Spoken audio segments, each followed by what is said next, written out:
नमस्कार साथियों, पवन ज्ञान गंगा यूट्यूब चैनल पर आप सभी का हार्दिक स्वागत है।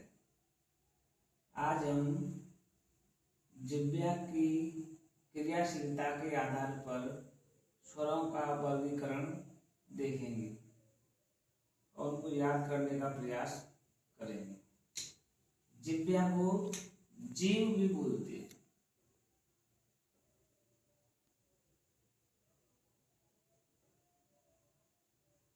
जीव की क्रियाशीलता के आधार पर स्वर तीन प्रकार के होते हैं। नंबर 1 अग्र स्वर, नंबर 2 मध्य स्वर, नंबर 3 पश्च स्वर। देखते हैं पहले अग्र स्वर।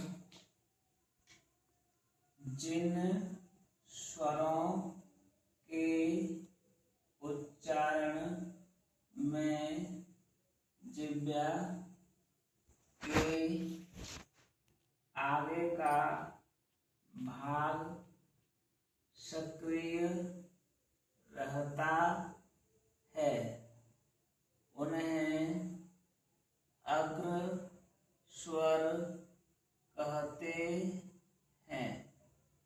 इनमें आता है ए, ई, ए, ऐ। जब ई और ए का उच्चारण हम करेंगे तो जीभ का आगे का हिस्सा सक्रिय रहेगा। नेक्स्ट देखते हैं मध्य स्वर। तो जिन स्वरों के उच्चारण में जिह्वा का मध्य भाग सक्रिय रहता है उन्हें मध्य स्वर कहते हैं। इसमें आता है अ। अगला देखते हैं पश्च स्वर।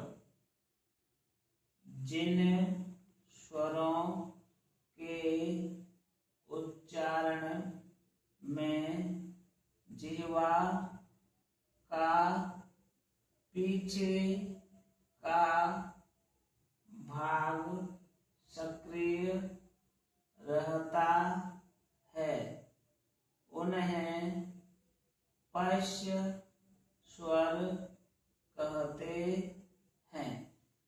पश्च स्वर में कौन कौन स्वर आते हैं? आ, उ,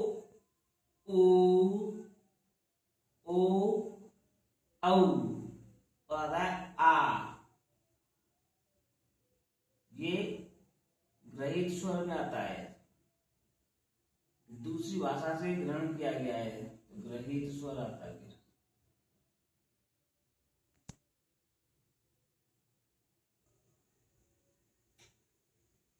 नंबर 4 देखेंगे ओष्ठम, या बोलते हैं होठ की गुलाई के आधार पर जिन स्वरों का उच्चारण करते समय होठ आकृति कैसी बनाएंगे उसके आधार पर स्वरों का वर्गीकरण दो प्रकार से किया गया है। नंबर 1 व्रतमुखी या वृत्ताकार, नंबर 2 अव्रतमुखी या अवृत्ताकार। पहले देखते हैं व्रतमुखी, इसी बोलते हैं वृत्ताकार। जिन स्वरों के उच्चारण में होठों की आकृति गोल हो जाती है वे व्रतमुखी स्वर कहलाते हैं। जिन स्वरों को उच्चारण करते समय हमारे होठ हैं वो गोल हो जाएं, व्रत जैसी आकृति बना लें, उन्हें क्या कहेंगे? व्रतमुखी या वृत्ताकार स्वर कहेंगे। इनमें आते हैं उ, ऊ, ओ, औ और औ। नंबर 2 है अव्रतमुखी या अवृत्ताकार। तो जिन स्वरों के उच्चारण में होठ गोल न होकर अन्य आकार बनाते हैं उन्हें अव्रतमुखी स्वर कहते हैं। कहने का तात्पर्य है कि जिन स्वरों के उच्चारण करने में हमारे होठ गोल न बन हो, आकृति गोल न हो उनकी, और दूसरी आकृति बन सकती है, उन्हें क्या कहेंगे? अव्रतमुखी स्वर कहते हैं।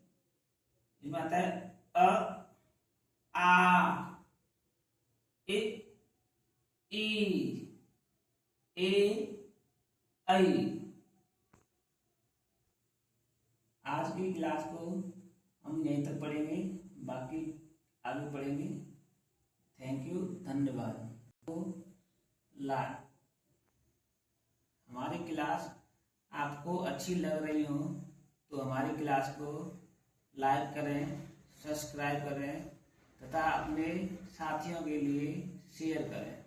धन्यवाद।